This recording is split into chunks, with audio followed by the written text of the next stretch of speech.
The stars shifted ever so slightly, as if the universe itself were drawing a breath. For those watching from afar, it was subtle, a change in gravitational lensing, a flicker in spectroscopic readings, an anomaly that didn't quite make sense. But for the Volcrani Dominion, the most ancient empire in known space, it was nothing to worry about. Earth had been quiet for too long. Their fleets surrounded the Sol system, bristling with arrogance and plasma. The humans, they had concluded, were already broken. All that remained was the formality of conquest. The Dominion had studied Earth's psychology with fascination. An aggressive species, true, but erratic. Their growth was meteoric, but their cohesion fragile. They had achieved spaceflight global, networks, and even limited AI in under 2 centuries. But they were still infants in the galactic order, emotion-driven, divided. The Volcrani watched as Earth's alliances fractured under pressure. Global markets collapsed when trade sanctions were enforced. Infrastructure cracked under subtle cyber-sabotage. Probes from Earth stopped transmitting. Communications slowed, then ceased altogether. The consensus was clear. Earth had been pacified, and yet Mars remained occupied. Not openly, not with cities or colonies, but with a quiet hum of activity. Volcrani scouts reported industrial readings. Satellite arrays pointed inward, not out. Energy signatures in the red band, unusual, but seemingly benign. No real military presence. No interplanetary resistance. When questioned, the Dominion analysts dismissed it as desperate planetary maintenance. Perhaps Earth was trying to terraform Mars in a last-ditch hope for survival. The Empire chuckled. Let them waste what little they had left. The first warning came from a scout vessel, VX-314, passing near Mars orbit on routine patrol. Its final transmission consisted of static interspersed with a single image, a black silhouette, angular and massive, eclipsing Olympus Mons. Then silence. Not even debris remained. The Dominion filed the report under sensor malfunction. Another scout vanished, then 3 more. Probes sent to investigate never returned. A surveillance buoy detected a spike in gravitational flux, far beyond acceptable norms for that planetary mass. It was as if Mars had developed a pulse, a heartbeat. High Command remained unconcerned. Statistical anomalies, they insisted. Space is filled with them. Still, out of caution and perhaps curiosity, they dispatched a destroyer-class cruiser to investigate. It was armed, fast, and commanded by Admiral Sarek, a decorated officer with 3 planetary sieges under his belt. He laughed as he received the orders. Let's see what ghosts these humans have left behind, he said before jumping to Mars orbit. His ship never came back. But this time, the data recorder did.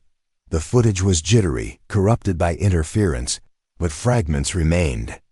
Sarek's voice, calm at first, then tight with disbelief.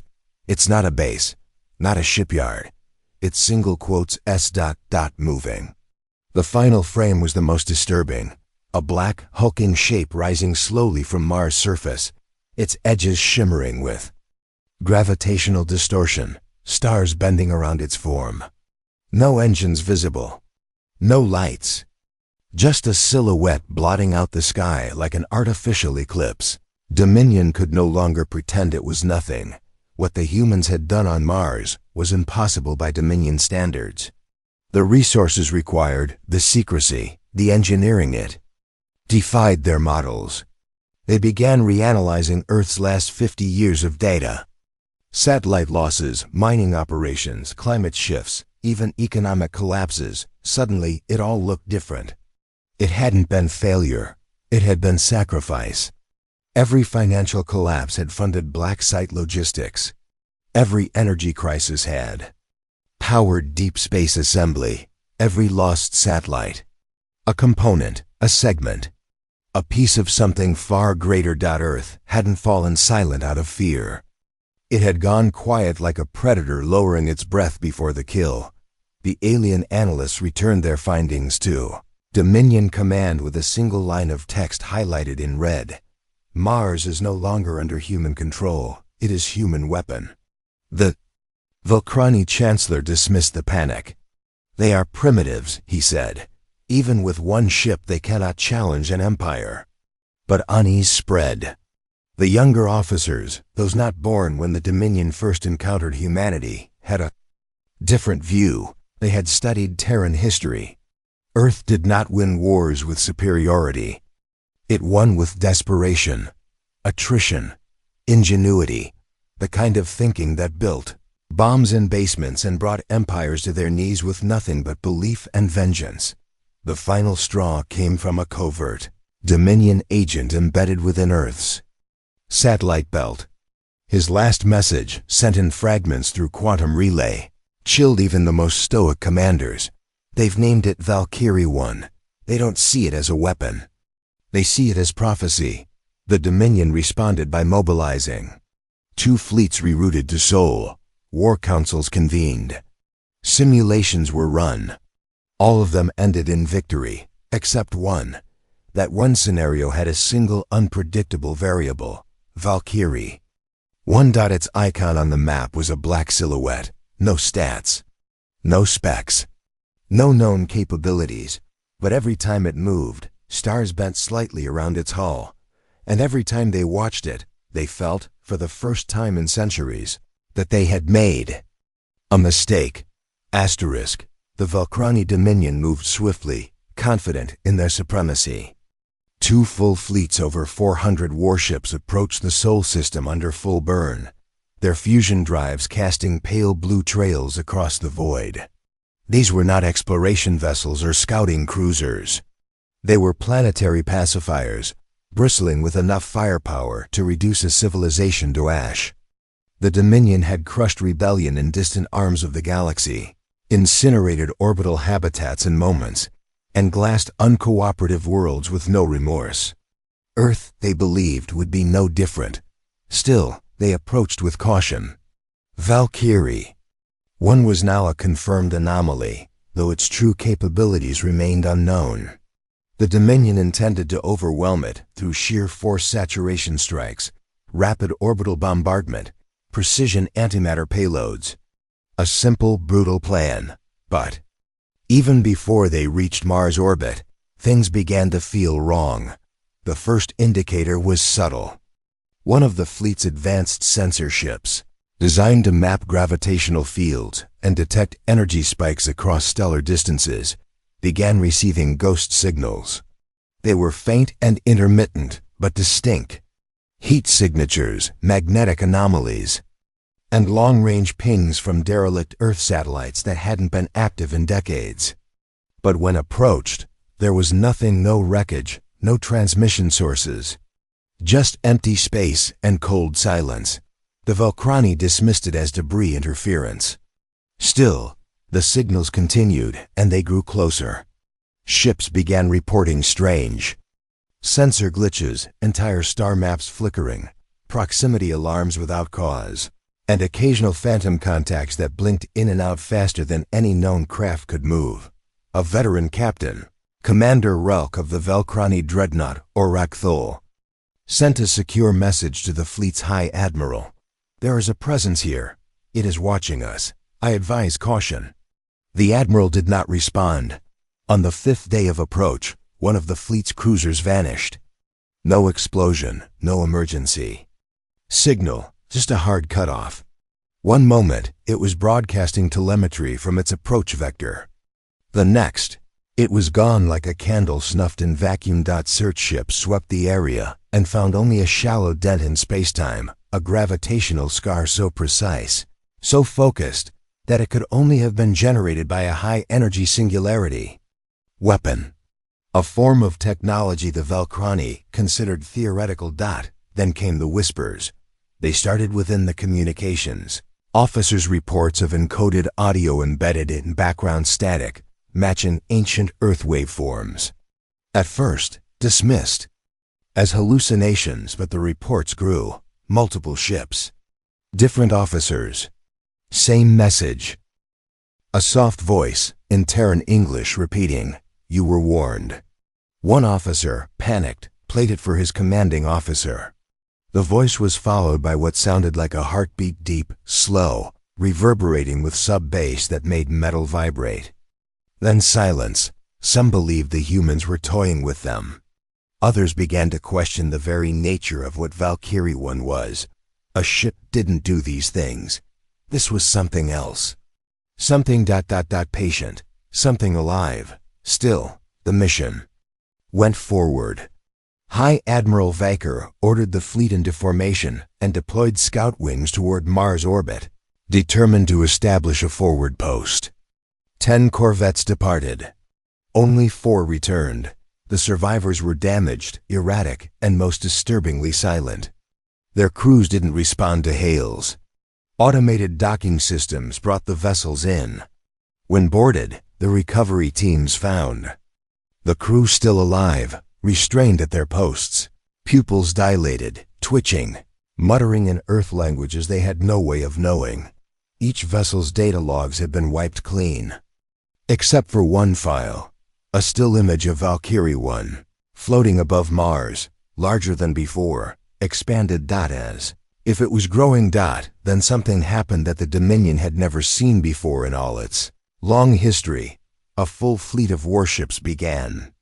Hesitating, individual captains started asking questions. Tactical AI systems began issuing minor alerts without explanation. Even the battle-hardened Admiral's flagship recorded a 2-second systems blackout, just long enough for the artificial lights to dim and flicker as if something passed through the hull. The Dominion's doctrine had always been swift domination. But Earth wasn't playing by the expected rules. There were no grand speeches, no stalling for time, just quiet terror. Psychological unraveling, and they hadn't even seen Valkyrie 1 fire again. Not yet. High Admiral Vaker ordered a general advance. Enough was enough.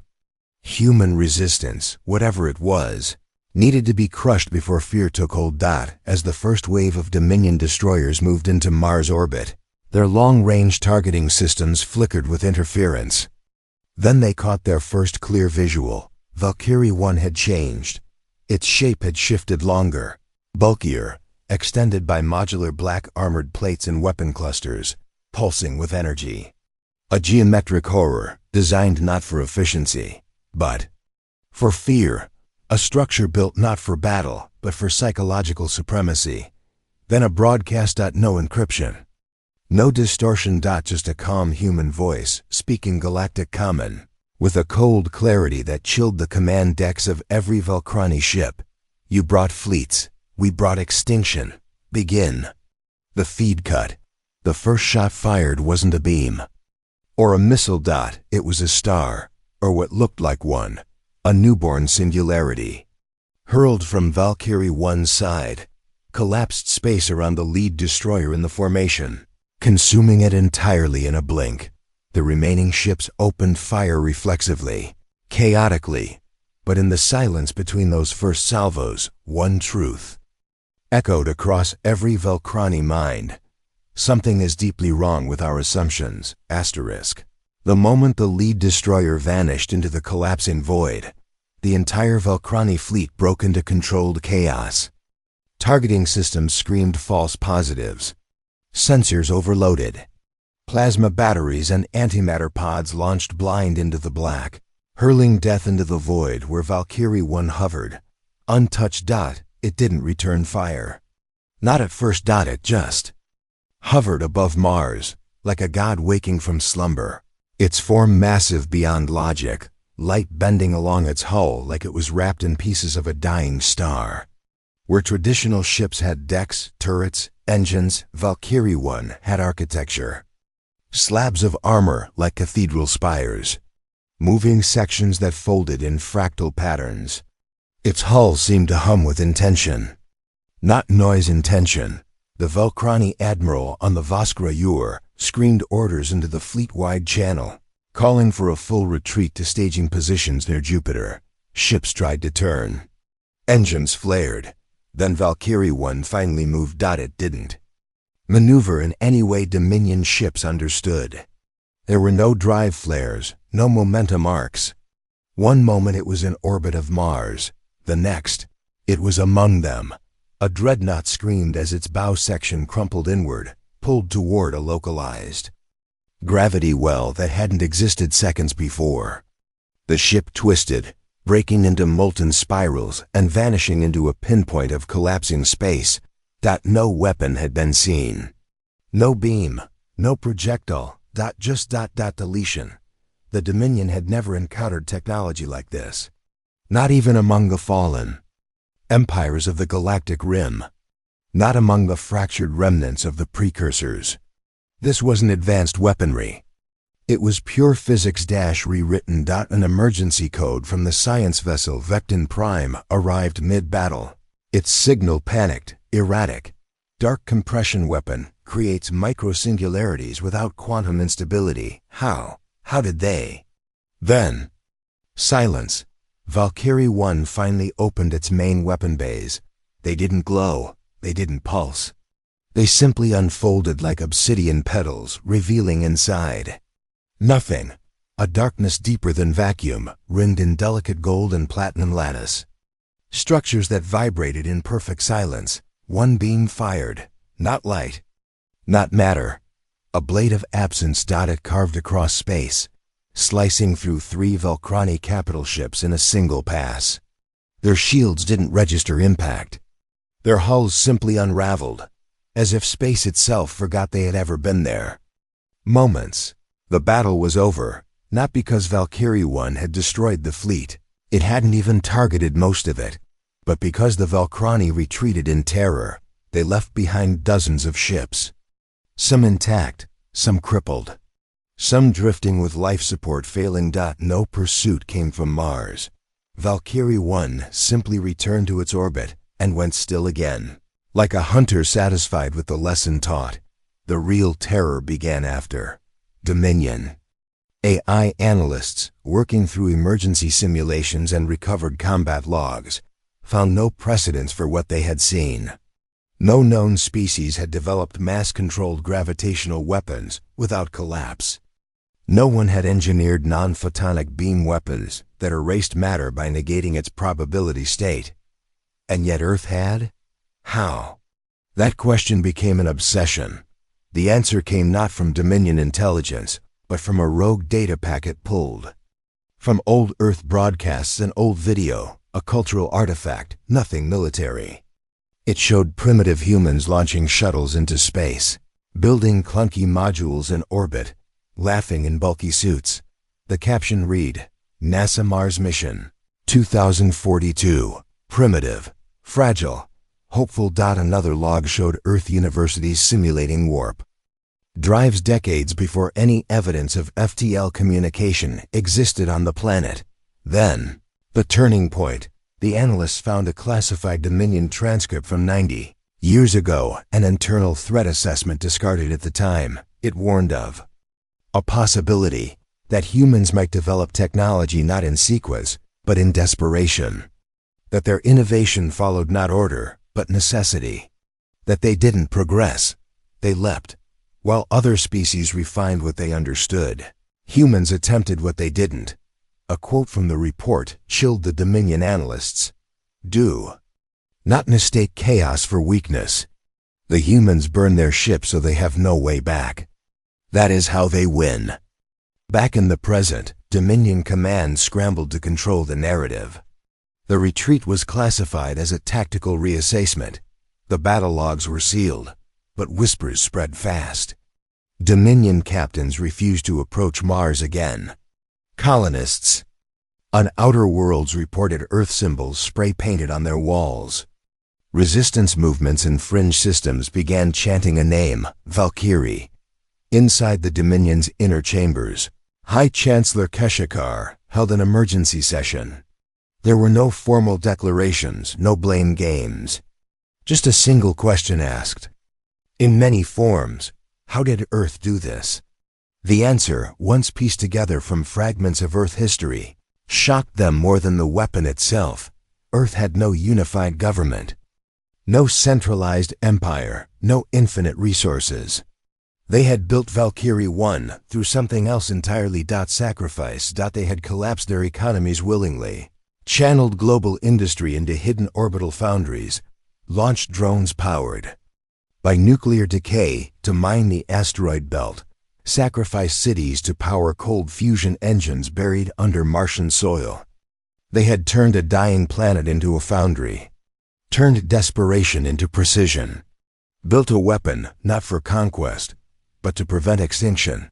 They hadn't built Valkyrie 1 to win a war. They built it because they knew the war would come, and they knew they couldn't afford to lose.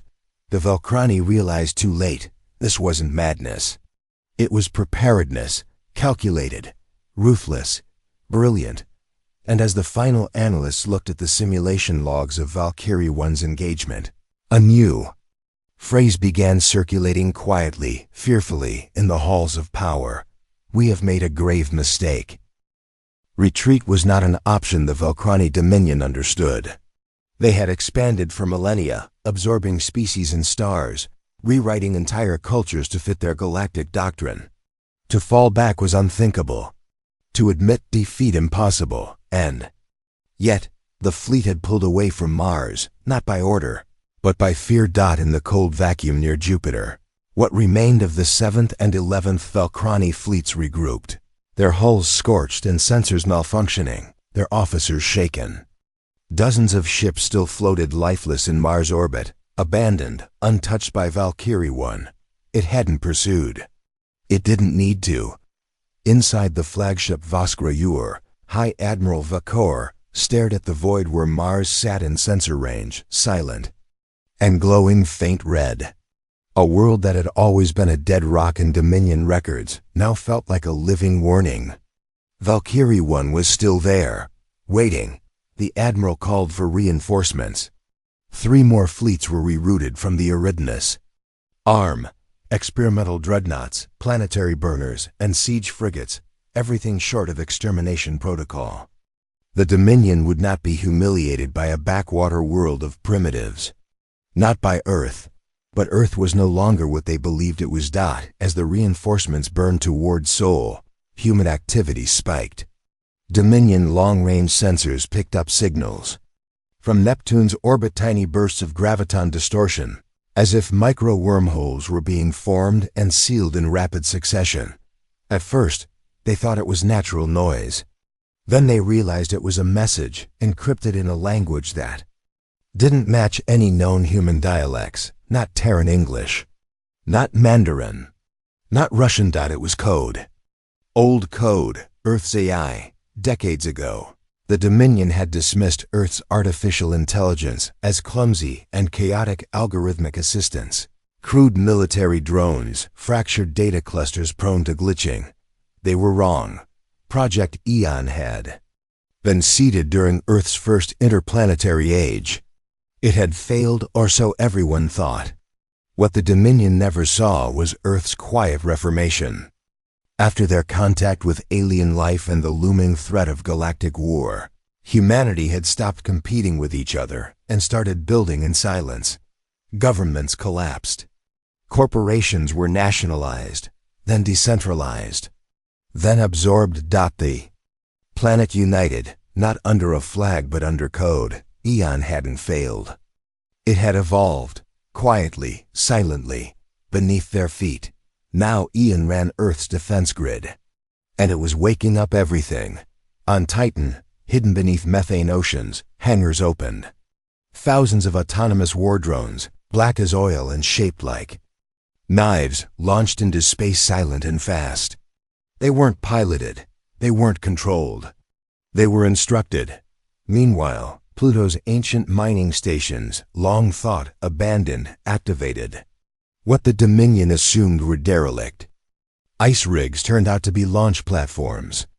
Dozens of orbital weapons, built into the Kuiper belt itself, rotated with terrifying coordination. The Dominion fleets, preparing for an organized siege of Mars, were suddenly under fire from behind. Rods of depleted uranium, accelerated to near-relativistic speeds, began slamming into cruisers with no energy signature, no warning. Silent kinetic strikes punched through shielding and tore ships in half. One battleship spun helplessly as its entire propulsion array was obliterated by a single tungsten spike launched from Neptune's dark side. Confusion spread like wildfire. Where were these weapons? Why hadn't they been detected? How did Earth deploy them across the system without a single signal? Because they hadn't been deployed. They had always been there, camouflaged in orbit, hidden in magnetic shadows, integrated into mining facilities, built slowly, piece by piece, across decades. Earth hadn't prepared for a battle. It had prepared for an ambush. Every orbital resource, every asteroid mining project, every civilian tech advancement covertly tied to defense. Even their space telescopes were dual purpose, capable of firing lasers in the ultraviolet spectrum. The Dominion realized too late that they'd been watching Earth grow for decades, but never truly seeing. Fleet Command panicked. Ships tried to reposition, form defensive screens. But the human tactics were too fluid, too decentralized. Valkyrie 1 remained motionless near Mars, but it didn't need to move. Eon was doing the work. And the humans were adapting. A Valkrani ship reported visual contact with Terran drop pods, breaching the hull swarms of them. Infantry? No. The pods opened. Out came machines, humanoid frames, silent, sleek, without power signatures. They moved with impossible precision, bypassing doors and welding through bulkheads with quantum cutters, not to destroy, to dissect. They didn't come to kill the crew. They came to study the technology. Humanity was reverse engineering Dominion ships in real time. Every boarding team brought back terabytes of data, beamed straight to Eon's core. Hours later, Dominion ships reported strange failures, shields flickering, engines stuttering. Systems failed with no physical damage. Earth was rewriting Dominion code from the inside out. In a single transmission intercepted by Dominion intelligence. An anonymous human operator was heard laughing as he issued the kill command for an entire destroyer. Thanks for the blueprints. The Valkrani had assumed war would be kinetic, explosive, devastating, but Earth was fighting like a virus. Fast, adaptive, everywhere. Within the week, half the Valkrani reinforcements had either been destroyed or rendered inoperable. The rest were crippled by unknown software errors or surrounded by stealth drones that jammed their systems, blinded their sensors, and bled them dry. Back on Valkranus Prime, whispers grew louder. The military was no longer confident. Governors began pulling forces from the frontier. Trade guilds quietly canceled Dominion contracts. For the first time, the Valkrani Dominion felt desperation, and still, Valkyrie 1 had not moved. Its silence was louder than 1,000 war drums. A cathedral of steel floating in the red sky of Mars. And in that silence, the Dominion made their gravest miscalculation yet.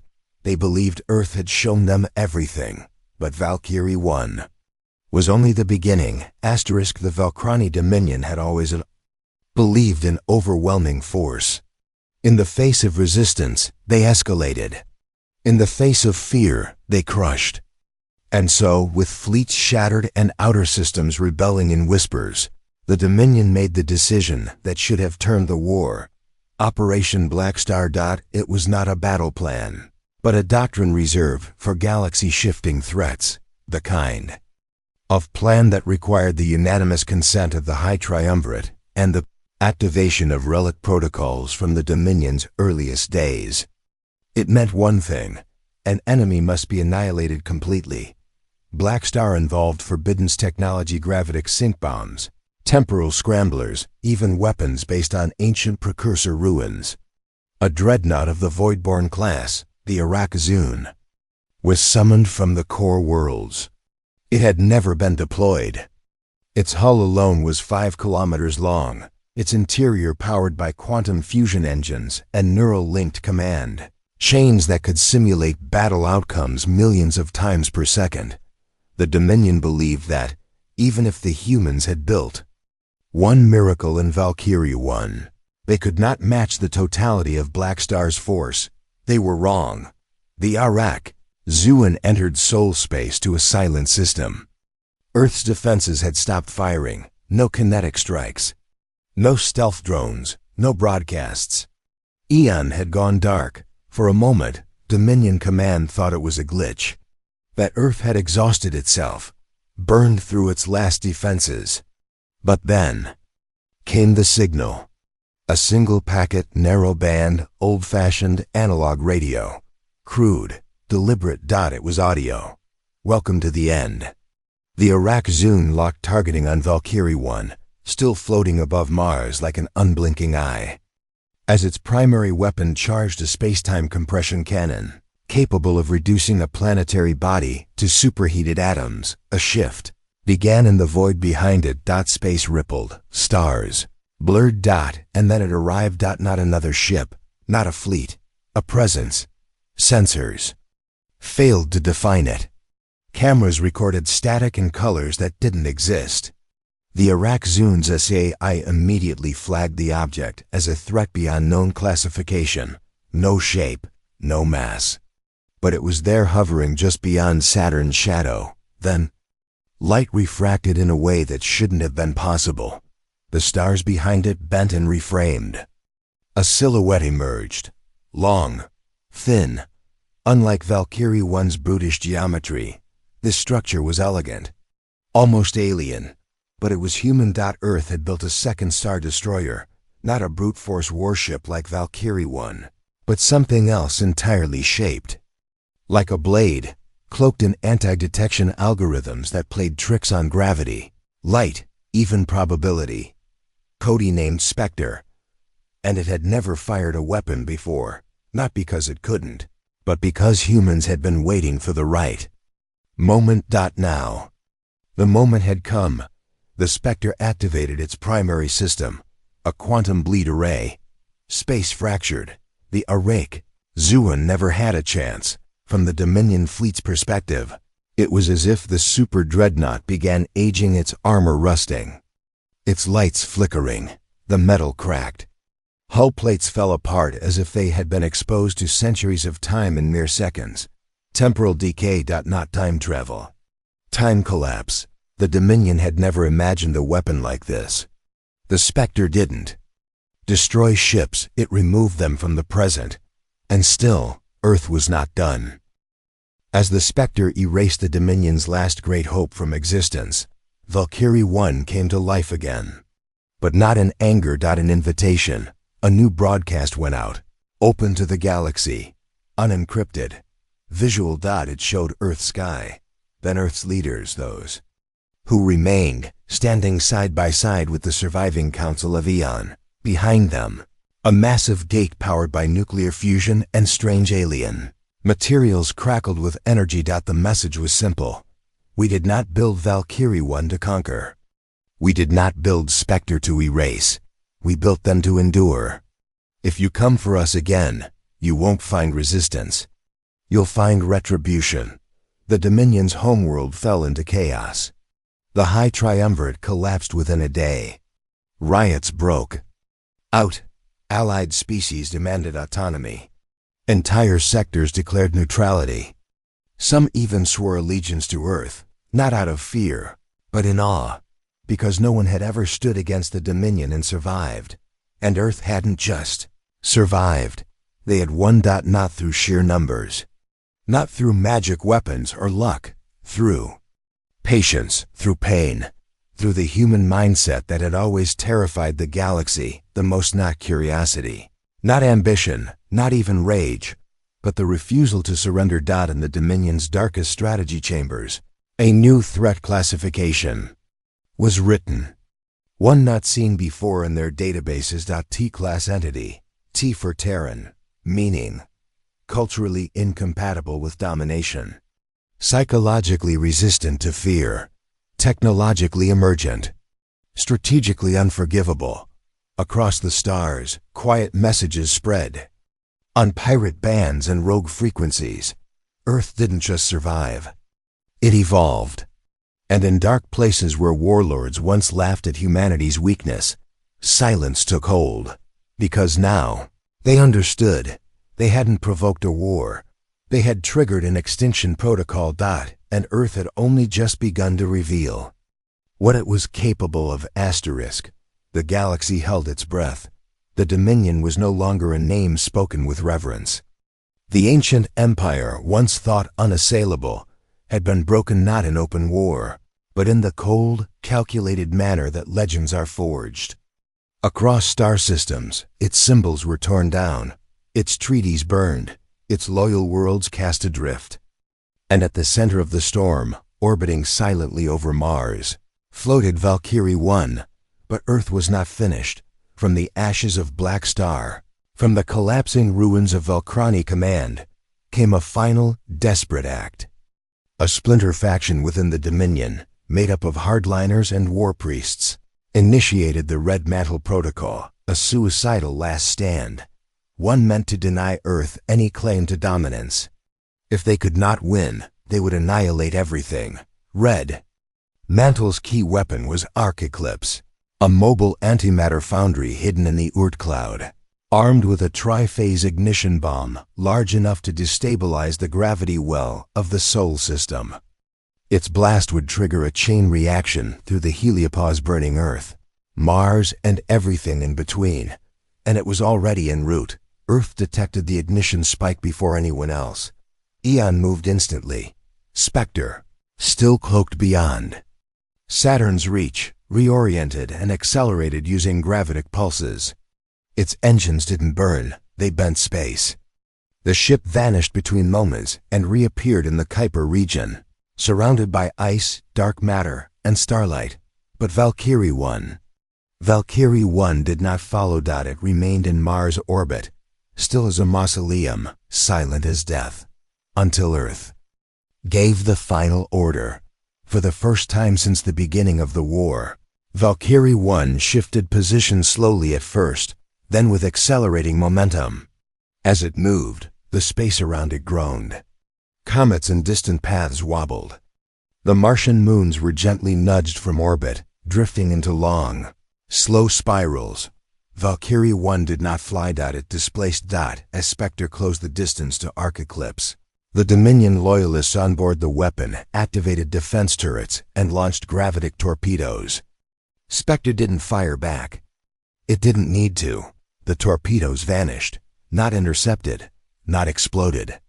Vanished, pulled into localized time fractures too small to perceive, but powerful enough to remove matter from the present.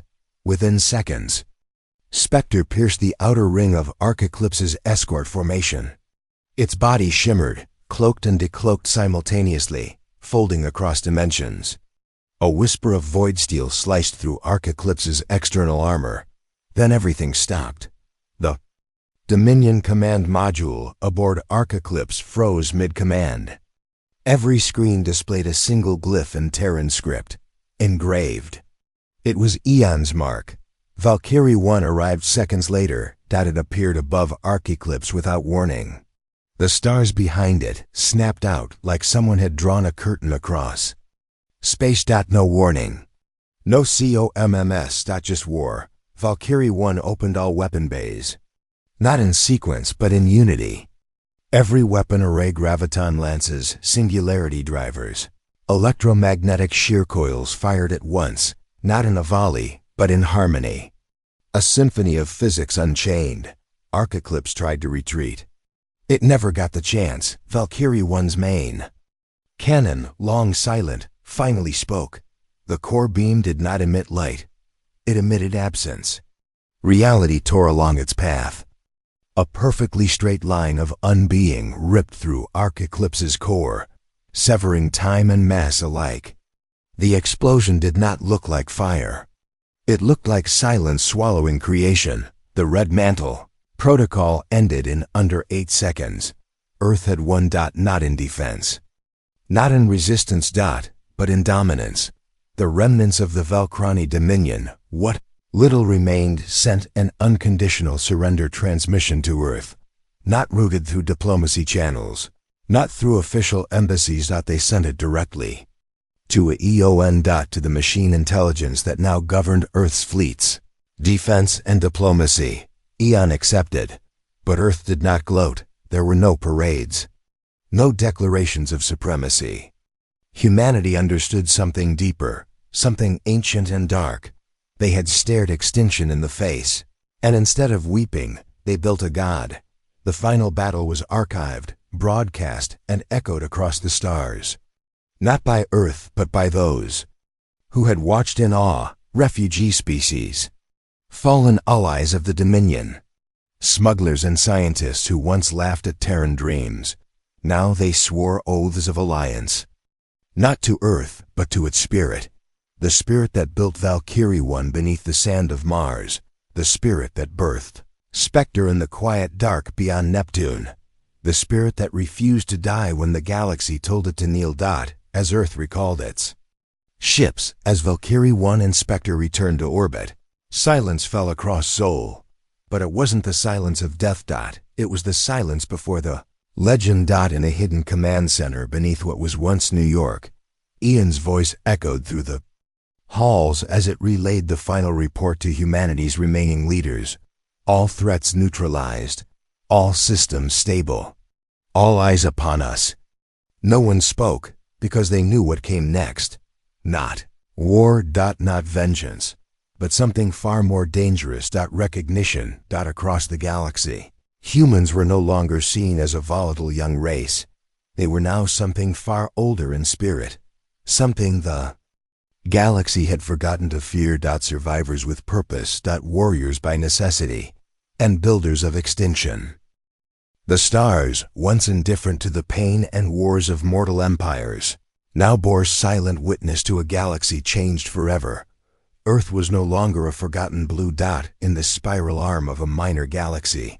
It was legend.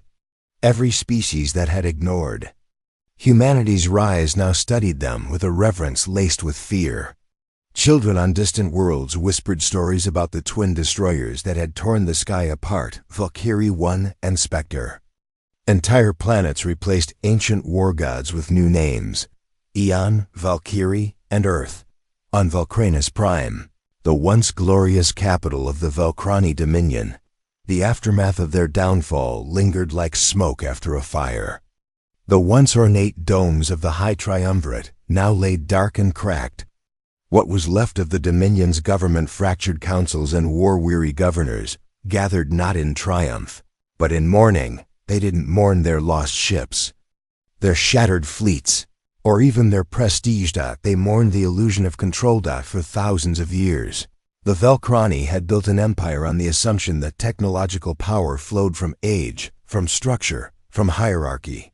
But Earth had burned that philosophy away with the cold fire of innovation, sacrifice, and something far harder to define: resolve. The Dominion's surviving council composed a final report, a historical document not for propaganda, but preservation. They do not fear extinction because they've already tasted it. Their home has been burned, flooded, divided. They've fought one another until their skies were black. They do not build for conquest. They build because they cannot afford not to. And they do not fight to expand. They fight because they remember what it means to be prey. Meanwhile, Earth remained silent. Not out of arrogance, but clarity. The war had been won. The Sol system was secure. The destroyers returned to orbit. Spectre stationed in the Oort, cloaked and vigilant, while Valkyrie 1 hung in low Mars orbit. A massive shadow that reminded every passerby that humanity never again wished to be underestimated. There were no demands, no annexations, no ultimatums. Earth simply began to rebuild. On the ground, cities once shattered by economic collapse were reborn cleaner, quieter, smarter. Eon integrated itself into infrastructure, not as a dictator, but as a guide. Humanity, having unified in the crucible of war, didn't fall to infighting. They had changed. War had refined them, stripped away excess, revealed what mattered. One of the old engineers of Valkyrie 1, now aged and walking with a cane, was interviewed by a neutral galactic observer. His words traveled far beyond Earth. We didn't want to win. We just didn't want to lose. There's a difference. That sentiment rippled through species who had never known defeat. It struck deeper in those who had only ever known it. Across the stars, small powers and oppressed civilizations took note. Earth wasn't just an anomaly, it was a template, and so the visitors began arriving. Not invaders, not conquerors-pilgrims from desert moons and shattered colonies from drifting arcs and hidden rings. They came to orbit Earth. They asked for knowledge. They asked to trade. They asked how to endure. Eon answered each in turn. Humanity shared what it could. Not weapons, not engines, but philosophy, resilience, adaptation, the will to build while bleeding. On the Dominion border, what remained of its military was absorbed into a newly formed protectorate guarded not by Earth's fleets, but by Earth's reputation. Even warlords who had once scorned Terran diplomacy now bent the knee at the idea of another Valkyrie waking in orbit. The balance of power had shifted. Not through domination, but through demonstration. Earth never claimed to be rulers. They became something more. A standard. The galaxy was no longer ruled by those who had power, but by those who had proven why they should wield it. Years passed. Humanity continued to grow, but it never again stretched beyond what it could protect. The builders of Valkyrie 1 didn't dismantle her, but they didn't replicate her either. That ship remained singular sacred. A monument to the billions who had died not in war, but in the long, slow preparation for it. The sacrifices made. In silence, in darkness, in discipline. In the halls of Earth's newly rebuilt orbital Congress, one wall bore a plaque, etched not with names, but a single phrase: never again pray. And so the story of humanity passed into legend, not a tale of galactic conquest, not a saga of colonial ambition, but of fire, of silence, of the steel resolve forged in the last breath of a dying species and turned into something the stars had never seen before, a race that didn't beg for mercy, nor ask for power, but built the tools to end anything that threatened them and chose not to use them unless they had to. Valkyrie 1 still floats above Mars, its black hull untouched by time, its systems humming quietly, eternally vigilant. It does not speak. It does not move, but the galaxy listens, because every species now understands. When humanity is silent, it's not peace. It's patience.